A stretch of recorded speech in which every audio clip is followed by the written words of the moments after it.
ibintu byose naba nshaka. Waliambia familia yangu kwamba sitaweza kuishi zaidi ya siku 5 kwa sababu ya figo zangu. Waliwaambia ni lazima nife. Pia wakawaambia kwamba wanipatie kitu chochote ambacho nilikuwa nikihitaji ili niweze kufa kwa amani.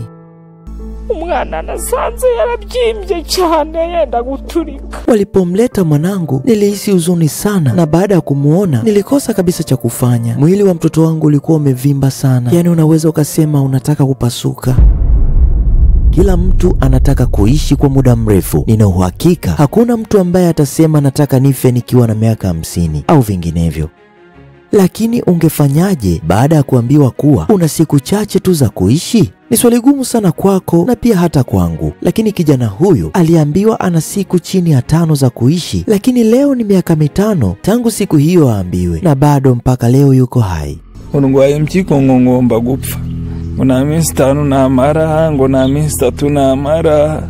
Kweke ibitaro byari hafi y'amazi. Mwumva nabacika nkazajyamo nkiyahura. Ariko nanone mwumva ushobora no kwiyahura n'upfe umunsi wawe utageze. Mpaka leo bado yupo hai, lakini ugonjwa wake bado haujapona. Nta mafaranga ngira imiti, nta mafaranga. Sasa sina pesa za kuweza kununua dawa na siwezi kulipia usafishaji wa figo. Kwa bahati nzuri nilipata mtu ambaye alikubali kunipatia figo, lakini bado kuna baadhi ya mambo ambayo siwezi kumudu. Hili kuwaje? Maisha yake yakoje kwa sasa? Na kwa nini madaktari wakati mwingine huwaambia wagonjwa wao kwamba wako kwenye siku zao za mwisho? Hii ni hadithi ya kijana huyu ambaye amekuwa akiishi karibu na kifo kwa zaidi ya miaka 5. Mazina yanjye nitwa Mugisha Leon Dotier.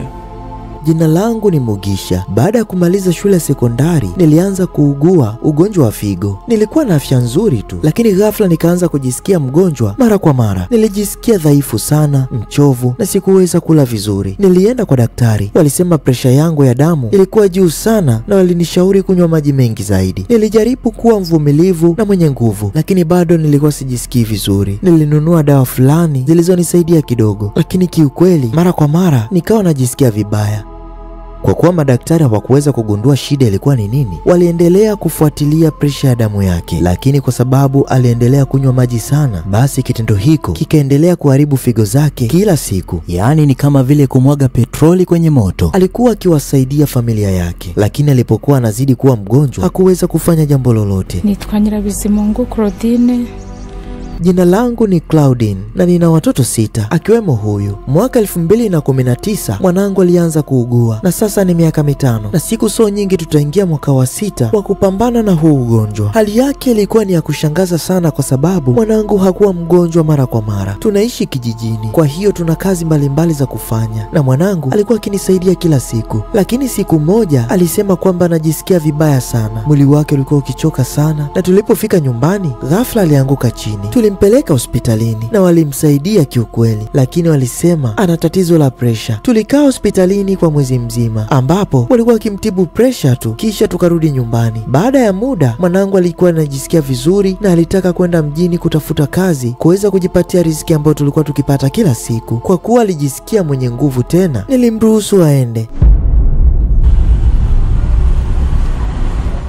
Nanjye nyine nk'abasore naje kuza i Kigali. Nilihamia mjini kama vijana wengine ambao wamekuwa wakitafuta maisha kila siku na kuwasaidia wazazi wao pamoja na ndugu zao. Baada ya miezi 2 nikiwa ninafanya kazi, nilianza kujisikia vibaya tena. Nilikonda sana, nikatapika baada tu nilipokuwa nikimaliza kula, na kiukweli nikaanza kuwa mgonjwa tena. Kisha kuna mtu mmoja ambaye aliniambia kwamba huenda nikawa na tatizo kwenye ini. Ikanibidi nimeze dawa za kutibu ini, na ghafla nikaanza kujisikia vizuri. Nikaanza kuwa na hamu ya kula tena, lakini cha kushangaza nikaanza kuvimba. Miguu yangu, uso na tumbo vilinivimba vibaya mno, na watu wa nyumbani walikuwa kidhani kwamba ninapata pesa nyingi na kula vitu vizuri kutokana na muonekano wa mwili wangu, lakini hawakujua kwamba ni ugonjwa ndio ambao ulikuwa ukinifanya nivimbe.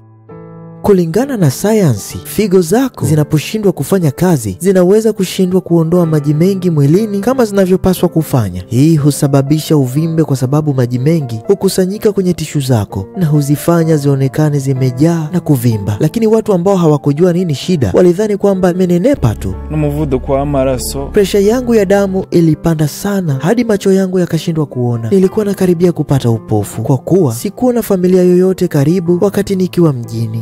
Nilimpigia simu binamu yangu ambaye pia anaishi hapa. Nilimweleza kuhusu tatizo langu na alinipeleka katika hospitali kubwa. Tulipofika pale, waligundua kuwa tatizo langu bado lilikuwa ni presha ya damu, lakini kwa kuwa bado nilikuwa najisikia vibaya, kuna daktari mmoja akasema kwamba nahitajika kufanyiwa usafishaji kwenye figo yangu. Ingawa sikuwa najua nini anachoongea, walikuwa wakitaka dola 120, lakini tulikuwa maskini sana, hata dola 25 ilikuwa ni shida kuzipata. Madaktari waliwaambia wazazi wangu kwamba walipaswa kufanya kila liwezekanalo ili niweze kupatiwa matibabu kwa sababu hali yangu ilikuwa mbaya sana.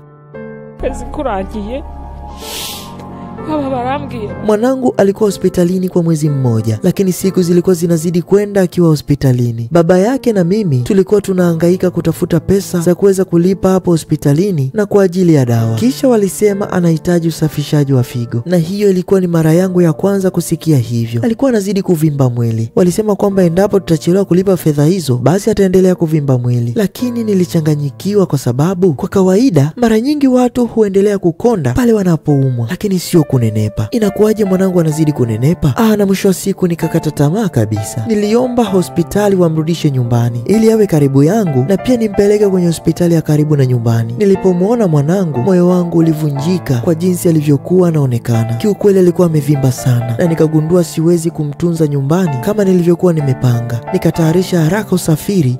Nilimpeleka katika hospitali nyingine ambayo ipo karibu. Nari maze kwiheba naravuye ku biro 60. Kiukweli nilianza kukata tamaa baada tu kuona uzito wangu unaongezeka kwa hali isiyo ya kawaida. Shingo yangu ilikuwa imejaa maji na mwili wangu wote ulikuwa umevimba. Kiukweli mali za familia yangu zilikuwa zinaisha, na ndipo baada ya siku tukagundua kwamba nilikuwa na matatizo ya figo. Nilikuwa mgonjwa sana hadi sikuwa najua kinachoendelea. Mambo yalizidi kuwa mabaya kila siku kwa sababu hata kama waligundua ugonjwa huo, kupata matibabu pia ilikuwa ni ngumu. Wazazi wote wawili walijitahidi sana kuokoa maisha ya mtoto wao, lakini ilikuwa ni mapambano makubwa mno. Dalili zilionyesha kwamba mtoto wao hakuwa na muda mwingi wa kuishi. Ni wewe nyina huyu mwana, ndavuga nti ni jewe.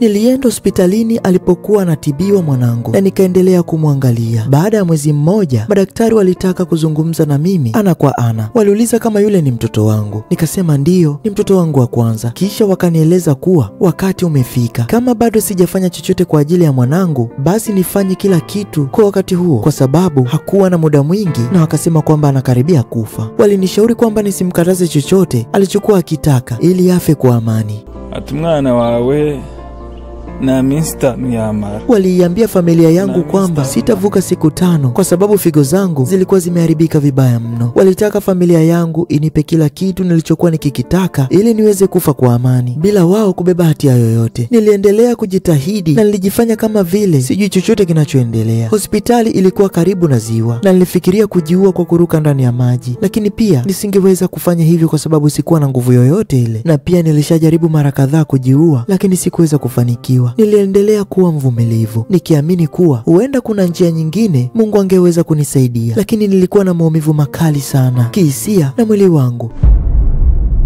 Je, hili ni sawa kwa madaktari kuwaambia wagonjwa kwamba wanakaribia kufa? Lakini pia madaktari kwa upande mwingine wanapaswa kuwa wakweli kuhusu hali ya afya ya mgonjwa. Hii huwasaidia wagonjwa kufanya maamuzi kuhusu matibabu yao na kujiandaa na kinachokuja. Madaktari hujaribu kutoa taarifa hizo kwa hali ya masikitiko, wakizingatia hisia za mgonjwa huku akiendelea kumpa msaada. Lakini kwa kijana huyu, Mungu alikuwa bado amempangia siku nyingine za kuishi. Hata kama hakukuwa na jibu kwa wanadamu, bado Mungu aliweza kunyoosha mkono wake kwa kijana huyu. Ati bikunze mbega wanamujyana mu rugo, ndavuga ntumva. Waliniambia kwamba ninaweza kumchukua na kurudi naye nyumbani, lakini mimi nilikataa na nilisema ni lazima nifanye kila niwezalo kuweza kumsaidia mwanangu aishi. Niliamini Mungu hakuwa amenipa mtoto ili nimkatie tamaa, hivyo niliendelea kumtumainia Mungu siku zote. Niliomba gari la wagonjwa kwa sababu nilikuwa nataka mwanangu apelekwe hospitali kubwa zaidi kuweza kuendelea na matibabu, lakini mwanangu alitaka turudi nyumbani kwanza. Nilitaka kusema hapana, lakini nikakumbuka kwamba walishaniambia kwamba nifanye chochote alichokuwa akihitaji mwanangu ili aweze kufa kwa amani. Hivyo nikakubali kurudi naye nyumbani. Alikuwa bado hajawaona wadogo zake kwa muda mrefu. Tulipofika nyumbani, wakaamua kuwaaga wadogo zake na kuwaambia kwamba wawe ni watu wa kusali sana na wawaheshimu wazazi wao, na tukaenda hospitali kubwa ambako alipatiwa matibabu.